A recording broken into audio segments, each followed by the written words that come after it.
ಸಾಮಾಜಿಕ ಕಳಕಳಿ YouTube channel ವತಿಯಿಂದ ವಾರದ ಸಂಚಿಕೆ 324. ಇವತ್ತು ಕಾಕ್ರೋಚ್ ಪಾರ್ಟಿ ಬಗ್ಗೆನೇ ನಾನು ಮಾತಾಡ್ತಾ ಇದ್ದೀನಿ. ಇದು ಬರೀ ವಾಟ್ಸಪ್ನಲ್ಲಿ, ಫೇಸ್ಬುಕ್ನಲ್ಲಿ, ಇನ್ಸ್ಟಾಗ್ರಾಮ್ನಲ್ಲಿ ಮಾತ್ರ ಇರ್ತದೆ ಅಂಥೇಳಿ ಕೋಮುವಾದಿಗಳು, ಮನುವಾದಿಗಳು ಮತ್ತು ನಕಲಿ ದೇಶಭಕ್ತರು ತಿಳ್ಕೊಂಡಿದ್ದರು. ಇವತ್ತು ಅಭಿಜಿತ್ ದೀಪ್ಗೆ ಬಂದ ಮೇಲೆ ರಾಷ್ಟ್ರದ ಪ್ರಮುಖ ಪ್ರದೇಶಗಳಲ್ಲಿ ಪ್ರವಾಸವನ್ನು ಮಾಡ್ತಾ ಇದ್ದಾನೆ. ಸಾವಿರಾರು ಯುವಜನತೆ ಅವರನ್ನು ಸ್ವಾಗತ ಮಾಡ್ತಾ ಇದೆ. ಧರ್ಮೇಂದ್ರ ಪ್ರಧಾನ್, ಶಿಕ್ಷಣ ಮಂತ್ರಿ, ಕೇಂದ್ರ ಸರ್ಕಾರ ರಾಜೀನಾಮೆ ಕೊಡಲೇಬೇಕು ಅಂತಕ್ಕಂಥ ಏನು ಕೂಗು ಕೇಳಿಬರ್ತಾ ಇದೆ, ಇದು ದಿನೇ ದಿನೇ ಹೆಚ್ಚಾಗ್ತಾ ಇದೆ. ಅದರ ಒಂದು ಅಸೂಯೆಯನ್ನು ತಾಳಲಾರದೆ ಜೈಪುರ್ನಲ್ಲಿ ನಿನ್ನೆ ಅಭಿಜಿತ್ ಮೇಲೆ ಹಲ್ಲೆನೂ ಕೂಡ ಕೋಮುವಾದಿಗಳು ಮಾಡಿದ್ದಾರೆ. ಆ ಗಳಿಗೆಯಿಂದ ಅವರ ಜನಪ್ರಿಯತೆ ಇನ್ನೂ ಜಾಸ್ತಿ ಆಗಿದೆ.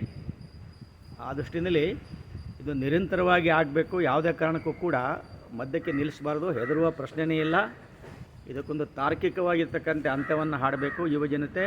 ಇದೊಂದು ಅವಕಾಶ ಇದು. ಅದರ ಜೊತೆ ಈ ದೇಶದಲ್ಲಿ ಶಿಕ್ಷಣ ಎಲ್ಲರಿಗೂ ಕೂಡ, ಯಾವುದೇ ಜಾತಿ ಇರ್ಬೋದು, ಯಾವುದೇ ಧರ್ಮ ಇರ್ಬೋದು, LKGಯಿಂದ PhDವರೆಗೆ ಮತ್ತು ಎಲ್ಲ ಹೈಯರ್ ಎಜುಕೇಷನ್ ಇದೆ ಅಲ್ಲಿಯವರೆಗೆ ಉಚಿತವಾಗಿರ್ತಕ್ಕಂಥ ಸಮಾನ ಶಿಕ್ಷಣವನ್ನು, ಗುಣಮಟ್ಟದ ಶಿಕ್ಷಣವನ್ನು ಎಲ್ಲರಿಗೂ ಸಿಗುವಂಥ ಕೆಲಸವನ್ನು ಮಾಡಬೇಕು. ಇದು ಈ ಚಳುವಳಿಗಾರರ ಮುಂದಿನ ಗುರಿಯಾಗಿರಬೇಕು. ತದನಂತರ ಬೇರೆ ಬೇರೆ ಥರದ ಸಮಸ್ಯೆಗಳು ಏನು ಕಾಡ್ತಾ ಇದೆ, ಕೋಮುವಾದ ಇರ್ಬೋದು, ಹಿಂದೂ ಮುಸ್ಲಿಂ ಅಂತೂ ಅದು ಇದು ಅಂಥೇಳಿ ಏನು ಕೆಲಸಕ್ಕೆ ಬಾರದ ಇಶ್ಯೂಸ್ ಎಲ್ಲ ಇದೆ, ಅದರ ಬಗ್ಗೆಯೂ ಕೂಡ ಹೋರಾಟವನ್ನು ಈ ಕಾಕ್ರೋಚ್ ಪಾರ್ಟಿ ಮಾಡಬೇಕು, ಮಾಡುತ್ತದೆ.